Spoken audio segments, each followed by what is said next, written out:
Hello, I'm the Nostalgia Critic. I remember it so you don't have to. And seeing how we are still in the month of Nostalgia-ween,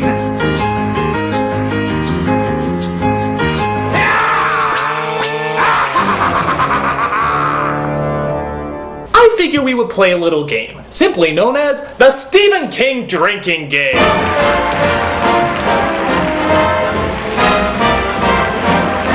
Good old Stephen King. His prose are great, but his stories are crap. He has wonderful setups, but disappointing payoffs. He creates some great characters, and fortunately you get to see them over and over and over again. And one of the best ways to see his continuing patterns is to look at the ass-numbingly long TV miniseries, It.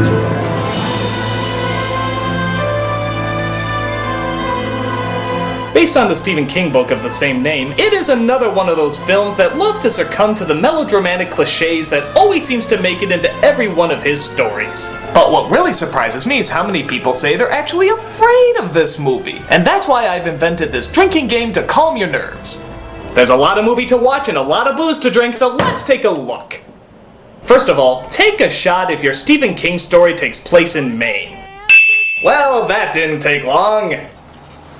Yeah, our story takes place in Maine, where everybody has a checkered past, bullies make up most of the population, and cheesy lightning effects reign supreme. In this particular town, we come across a girl who sees a rather unusual sight. Tim Curry! And if that's not scary enough, it looks like he's coming from the Black Mass of Ronald McDonald. So the kid gets murdered as Mike, the only black man in Maine, notices that this is the 6th recent child killing. So he calls up his old childhood friends to let them know what's going on. He starts with Bill, who grew up into the back of a horse's ass. This is Mike Hanlon, Bill, from Derry. This causes him to have a flashback, which I'm not going to have you drink to every time it happens, because if you did, you'd be dead in the first 12 minutes. Please, Bill, tell me a story. Go bug somebody else, you little cootie. I don't feel so hot. This is Bill as a young man, played by Jonathan Brandis. Piss off! He makes his brother Georgie a paper boat for him to sail outside. Thankfully, it's the sunniest rainy day in history, so he can go outside and enjoy it. That is, until the missing member of the Insane Clown Posse comes to join him. There's cotton candy and rides and all sorts of surprises down here. And balloons, too. Do they float? Oh, yes. They float, Georgie. They float. I'm getting surprisingly aroused the more I talk about how much they float. You float, so! So the kid gets eaten by a sloppy dissolve effect as his sad brother goes into his room feeling responsible. And it's fair to point out that this is actually a creepy scene here.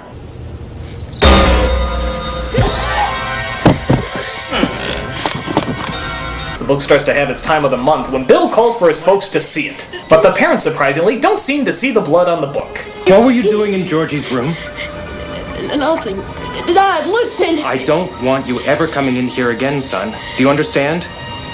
How dare you try to mourn the loss of your one and only brother! Cut back to the present day as grown-up Bill decides it's time to go back to Maine. Leave? Have you lost your mind? We're in the middle of making a movie. They can replace me. Yeah, if I saw Tim Curry in a clown suit, I'd probably leave production too. Oh, by the way, just to avoid future disappointment, let's take an early shot for a supernatural creature who's never given an explanation of exactly what it is or where exactly it came from. Oh, that's good letdown. Meanwhile, we cut to another childhood friend named Ben, played by John Ritter. Would you believe I used to be fat? I bet you were real cute. No, not just fat, but a regular butterball. You bet your fern I was. We used to say that as kids. You bet your fern. But I was F-A-T. No. Yeah. Oh, fat kids are hot. Tell me about your boy tits. Hello? Hey, Stack. It's me, Mike. You're dead, fat boy. Okay, these flashback transitions are getting a little silly. Extreme close-up! You're dead, fat boy. Listen, it's come back. Ritter says no to his hoe on the go as he sits atop a tall building and ponders his past about being the new kid. Welcome to Derry. Thank you, Miss Douglas. Oink, oink. What a porker.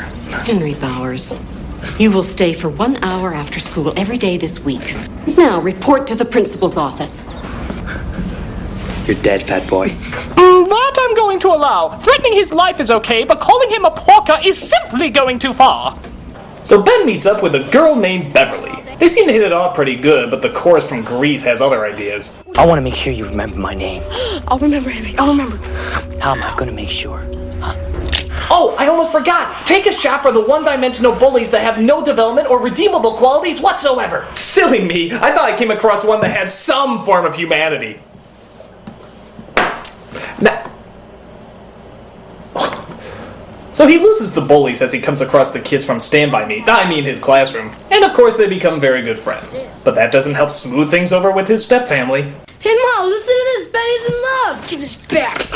Oh, Mom, stop that!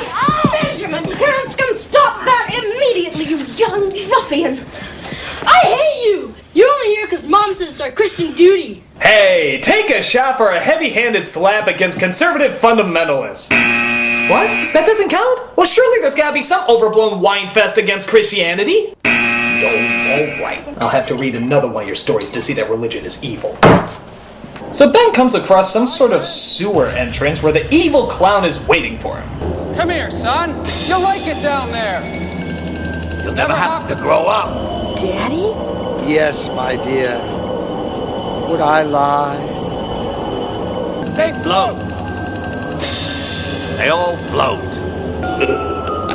So the clown doesn't really hurt him or anything. He just sort of points at him and calls him fat. What a jerk. But we cut to yet another childhood friend who gets a call. Beverly, who's hitting the sack with a coworker in the 90s who's so successful that his mullet is almost reaching his knees. I've got to go to Maine.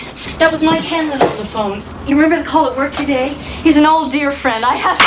Oh yeah, I forgot. Everybody in a Stephen King story is a jackass except for the insecure poet and or loser. I think that calls for another shot. Why are you all spinning? You get into bed. No. Then maybe you can leave this house in 2 No! days instead of 2 weeks. Not ever again! Bev, you need me. Bev! Nice emoting there, guy. Bev! Bev! Luckily, a cab comes to take her to her next flashback, where we see that Ben has left a poem for her. What you got there? Nothing. Let me see that. You've been fooling around with some boy? Sometimes I worry a lot. Daddy, please. Sheesh, no matter what scene this chick is in, she's always getting a slap in the face. You get right the hell back here, Bevy! Or before God, I'll whip the skin off of you! Oh, of course! Rednecks! Can't forget about the rednecks. That calls for a shot.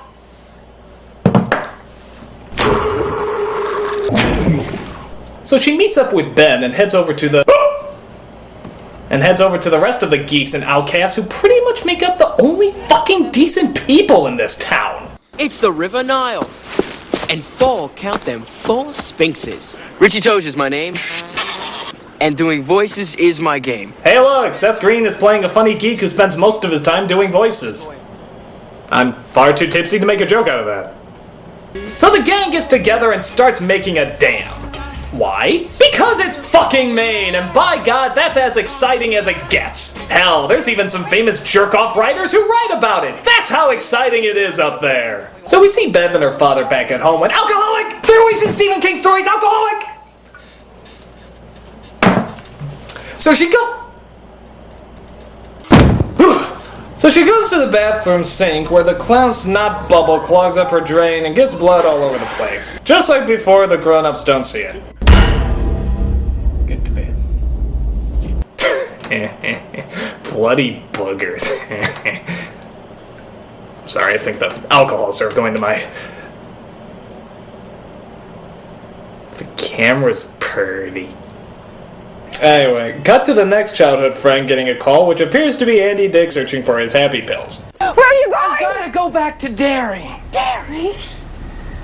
Why would you want to go back to that dirty little town? There's nothing for you there. There never was, Eddie. Why is it these people have a talent for surrounding themselves with the craziest fucking nutballs? Is anyone in this world outside the main characters likable? What kind of water are they drinking in Maine to make them such assholes? Insert, here's a big surprise, another flashback. So we find out that Eddie was the kid with the inhaler, as we see that his mother had a tight grip on him even back then. See you tomorrow, Eddie. Eddie has to rest tomorrow. I don't want you to play with him anymore. No good will come of it. But Ma, they're my friends. You don't need any friends, Eddie, except for your own Ma.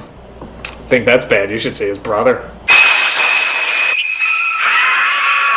Speaking of shower scenes, Eddie gets a doozy from the clown as he walks in the shower room and finds out that the showers in the gym are stretching out. Yeah, that's about it. Kid can leave whenever he wants, but doesn't, so it's kind of stupid. This is a little inconvenient, Eddie. Just hold on while I make a few adjustments. Oh no! He's being attacked by the California Raisins! Come on! That stop motion was horrible! Here I am, Wheezy. Oh, come back anytime. Bring your friends.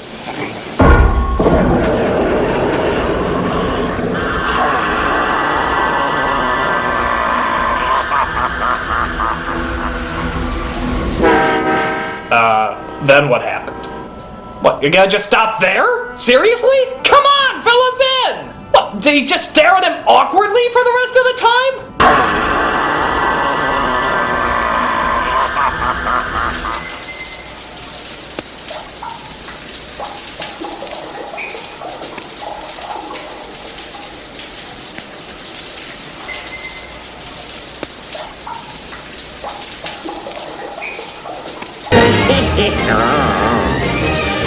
So we cut to the Seth Green kid all grown up when... Oh, hold on. Let me guess. The phone rings and our flashback happens! Mike Hanlon from Derry. We see Seth Green chased by the bullies again, big shock, and runs into the principal. So he's ordered to go downstairs and come back up with a mop. Come. But he's afraid because he's suddenly attacked by Teen Wolf. Wait, let me guess again. He turns into a killer clown, talks about his floating fetish, shows off his sharp teeth, and then does nothing. I'll show you how to slow down. Why doesn't he just eat these fucking kids? He's eating like half the other kids in the neighborhood. Why doesn't he just finish them off? I mean, what the hell is more important in his time? Rawr, I got you now, little boy! Ah! Oh my god, it's almost 3! In West Philadelphia, born and raised. Alright, so you heard everybody else's backstory. Where the hell is this Mike guy who's making all these calls fit in? Well, guess what? The answer will be revealed in... another fucking flashback! It turns out Mike was the new kid on the block when, of course, he's attacked by the bullies. Are these the only fucking bullies in the town? Come on, kids, give the skinheads across the street a chance! They chase him over a fence as apparently they're immune to barbed wire as he comes across the usual gang of rejects. So they throw rocks to defend themselves as they discover that bullies apparently aren't immune to pain. They talk about how they've all seen the killer clown and discover that he might have been around for as long as 200 years. This literally gets the picture going as Mike's book comes to life just to make the kids piss their pants again. I'll kill you all. I'll drive you crazy and I'll kill you all. Sticks and stones may break my bones, but first you gotta throw them! I'm every nightmare you ever had. I am your worst dream come true. Why don't they just close the book? Wouldn't they be able to shut them up if they just slammed that thing shut? I'll drive you crazy and I'll kill you all. I'm every nightmare you ever had. I am your worst dream come true. I'm just a sweet transvestite. So they vow to destroy the clown as Mike, back in the present, plans to make one more call.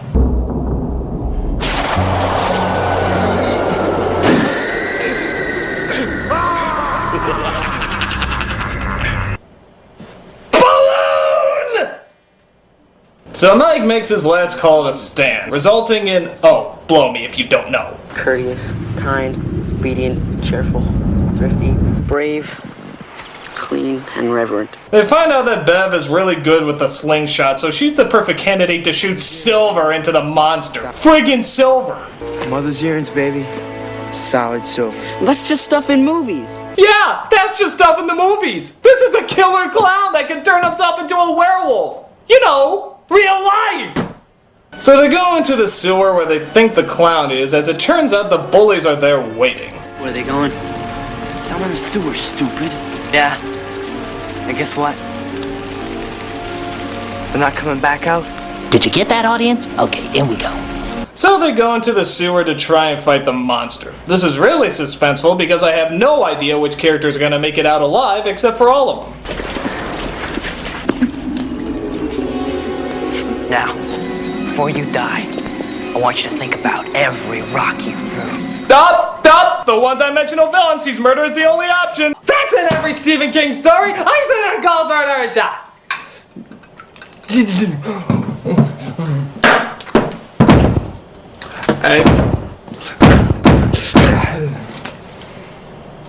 Hello, friends. I'm invited to be the Benjamin boy. Are you tired, run down, listless? Do you pop out at parties? Are you unpopular? Okay, so this bright flashing light that's supposed to be the clown, I guess, comes in and kills two of the bully boys. Well, wait, you forgot to scare them for 2 months and brag about how things float. Oh well. One kid gets sucked through a pipe like Super Mario Brothers, and the other kid just turns into Billy Idol. Why doesn't he just kill that kid? Because he is a very stupid clown.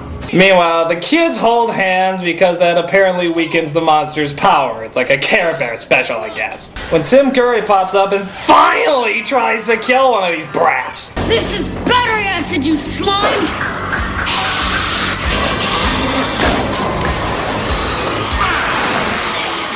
Yeah. This is what you were afraid of the whole time, guys. An acrobatic stop-motion clown with a flashlight coming out his head. I'm drunk and even I'm not afraid of that. So they think they killed it and make a promise that if he's not dead, they'll come back to finish the job. Well, as years later, the clown is back and we find Stan is just a filthy cheater.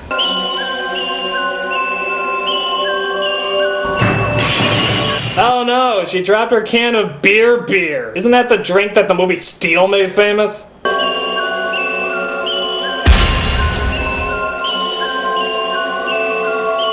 Oh gee, that was nice of him, to leave the world's briefest suicide note. Did he really feel that would explain everything? Oh wait, before I go, I should probably explain the situation. And they can figure out the rest from there. So Mike and Bill reunite as Bill sees just how much has changed and how much has not changed. Yours? Hey, I'm a bachelor, Bill. That's all I need. Apparently running around talking about killer clowns scares the ladies off. Meanwhile, Richie, that Seth Green kid, gets a different kind of welcome. Come on up, Richie. Try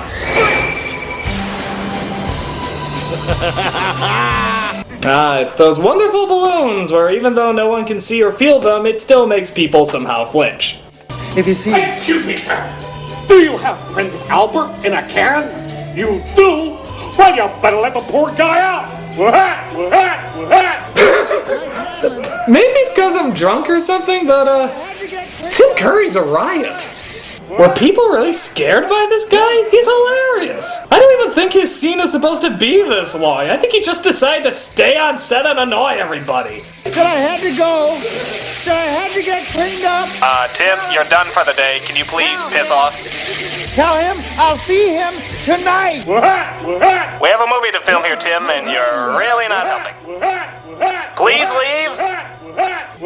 Okay, we'll just shoot around you. Don't worry, people, he'll get punished. He's gonna be in Charlie's Angels soon enough. Both Eddie and Beth have similar incidents where the clown pops up and scares them. But again, why doesn't he just kill them?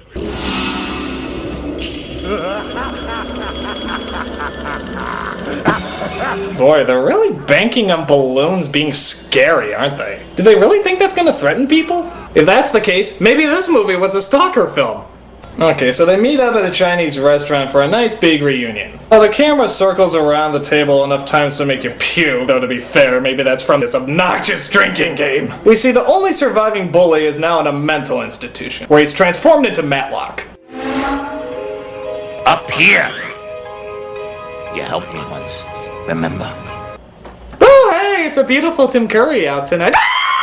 Kill them all. Kill them all. Kill them all. Kill them all. Kill them all. Kill them all. I am the shadow on the moon at night, filling your dreams to the brim with fright. Meanwhile, back at the restaurant, we see that the fortune cookies have been replaced with Marilyn Manson's wind-up toys, which of course scares the living shit out of them. This leads them back to the library where they try to figure out what the heck's keeping Stan so long. You tell that loser that if he hasn't left already, he's a dead man. We all managed to show up. I have never felt so much love in one room in my entire life. It's great to be back in Derry, breathing in that old Derry air. Let me continue to be incredibly inappropriate as we build up to the obvious dramatic payoff in 3, 2, 1. Stan is dead. Oh no, we were assholes! Well, let's mourn his loss within our flashback. He said he didn't mean to go into that house, but this voice kept whispering to him.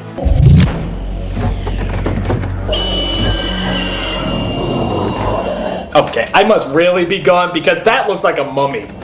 Seriously? We're using mummies now? This isn't a Stephen King movie, it's an Abbott and Costello knockoff! He was trapped. The only thing he could think of to do was to hold his bird book out in front of him like a shield and say as loud as he could the names of all the birds he could remember.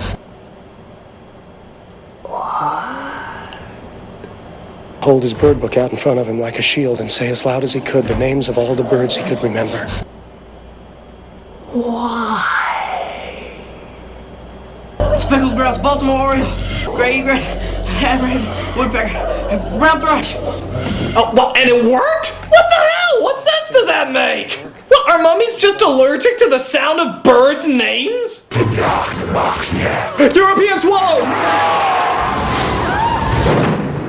I hadn't thought of it until just now, I swear. He said, I looked into its deadlights, and I wanted to be there. Deadlights.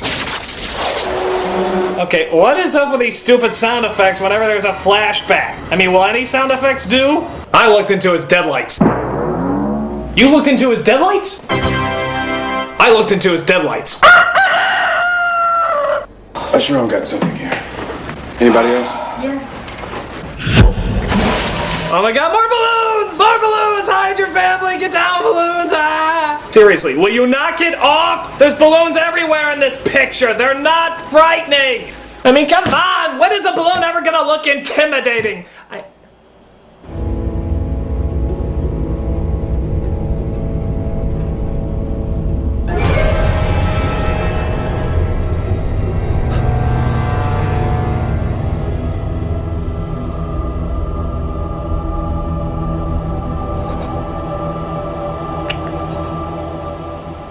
So the scariest fuck balloons come out as they see Stan's head is inside. This would be somewhat scary until... Sorry I'm late.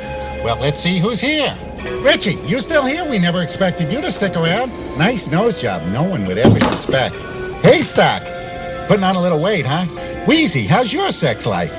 What's your sex life? This is turning into a stand-up routine at Jeffrey Dahmer's house. We all float down here, and you will too. They all float! So I guess they don't find the talking head that funny, and they get the hell out of there. Meanwhile, we see the bully escape from the mental hospital by...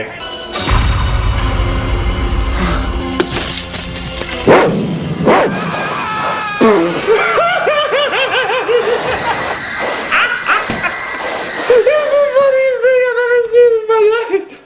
That? It's supposed to be scary? No, it's not supposed to be funny. It's a dog dressed up as a clown in slow motion. Huh? That was really supposed to be scary? Well, it's not. It's not. So after that... Okay. They figure out that the clown attacks or feeds, if you will, on people every 30 years. Oh, and apparently the whole entire town is in on it too. How do they know that? Get this. Because when Bev was a girl getting beat up once, an old man went back inside. Yeah. Because that one Dick Cheese didn't help her, that apparently means the whole town is crazy. I couldn't believe it. He just turned around and went inside. That was when it really hit me. There was something terribly wrong in Derry, with Derry. Isn't it obvious? Well, anyway, Matlock attacks Mike, but they manage to fight him off and kill him. They bring Mike to a hospital as Bev starts to analyze the situation. Why is it doing this? Why does it hate? Why is it so mean? You would think that a psychotic, killing clown would be a little nicer! How could I be so blind? If you see it now, you're not blind anymore, Bev. Boy, this chick really gets around, doesn't she? I mean, I think she's literally felt up every single person in this group. I can see why they hung out with her. She's easier to get into than an art college. Be careful. You can't trust anyone. If anybody asks, party got out of hand, dancing on the table, you took a fall. Anyone who's seen me dance will buy that. Well, that's great. And how are you going to explain the dead escaped mental patient? You're not seriously suggesting you walk out of here and leave him lying there. You're not seriously suggesting we walk out of here and leave it lying there. Yeah, that's what I'm suggesting. Why don't you call the police? This whole town is it in some way, all of them. Bill's right. Really? We're still on this? Because one old fart went in and jerked off, that means the entire town is crazy? Here's an idea. You're all seeing killer clowns. Maybe you're crazy. Did that ever occur to you, you crazy sacks of crazy? So they all decide to go back into the sewer and kill this thing once and for all. So what kind of weapons are they bringing, you think? I don't suppose anybody thought to bring anything really useful like a machine gun. I brought this. It's the only thing I saved from those days. Oh, that's great. They're bringing a slingshot. They can either bring a machine gun or a slingshot. Rambo or Dennis the Menace. You're going down, Mr. Wilson. Pew, pew, pew. Oh, come on. Guys, what the hell are you gonna do now? Sing Kumbaya? Wake up. Take a breath. You smell that? That's death. You hear the wind? That's death. You feel the ground? That's death. You feel the itching in the back of your head? That's probably a mosquito. Mosquito of death! So they make their way down to the retired Star Trek set where Bill's wife happens to be trapped in the cave. Yeah, apparently she was heading to Maine to bring her husband back and the clown got her. Which is pointless seeing how he can take on any form, but I digress. As they get to the heart of the sewer, they finally see the monster for what he really is. What? What? What? We waited 3 fucking hours for that? You can't be serious. You can't be serious. If I heard that a movie called It was just building up to a big silly monster, I think this would have been a better payoff. I mean, seriously? Seriously? My God. So you're telling me this whole fucking time we were building up to spiders! A giant legion of spiders! God damn it, Dr. Smith, this is really what you and Stephen King find frightening? Yes, my dream is finally realized. What smells like urinated whiskey? Oh, it's me. I've been playing the Stephen King drinking game. Oh, good God, man, that's been known to kill people! Hey, you know what else has been known to kill people? I'll tell you. This! That's right. Hold still. I'm gonna shoot all 5 of you. You're going down, Spider-Man! Not the superhero, the you! Woo! I'll just shoot myself out. Yeah, you better run. So yeah, they're fighting a giant spider, an unbelievably fake-looking one too. They all start to get sucked into its deadlights until Eddie has an idea. This is battery acid. Now you disappear. That was a stupid idea, guy. Maybe that machine gun theory would have worked after all. So Eddie gets killed, but luckily Bev shoots it in the glowing ball sack that seems to kill it. Oh wait, no, sorry. They tip it over like a cow first, and then they rip its heart out. Truly, this was a battle of wits. So they all go back home to their normal selves, except for Bill's wife, who seems to be in a zombie-like state because of the giant spider. But somehow riding downhill on a bike seems to make her better.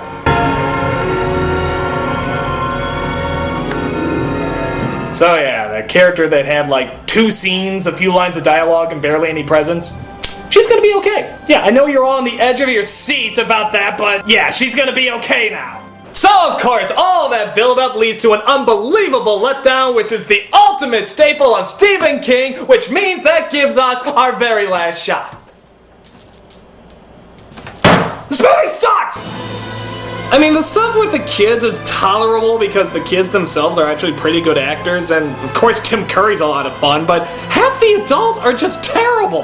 The plot makes no sense, it's melodramatic as hell, and it all suffers from those Stephen King stereotypes we've seen a bajillion times before. And plus, what's with all the balloons? They're not scary! Why do they keep thinking they're scary? What, were they high? I mean, seriously, who in their right mind would ever think a balloon is scary?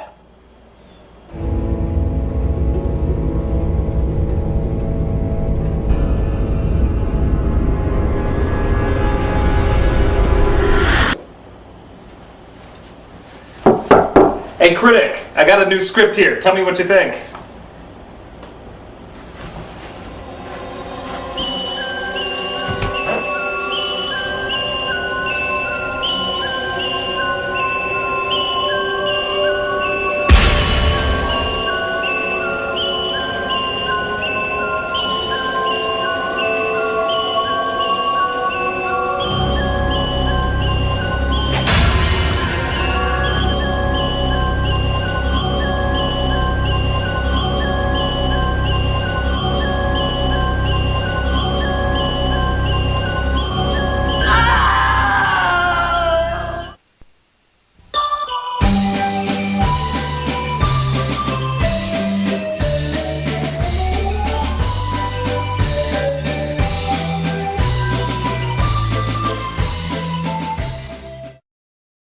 Why is it so mean?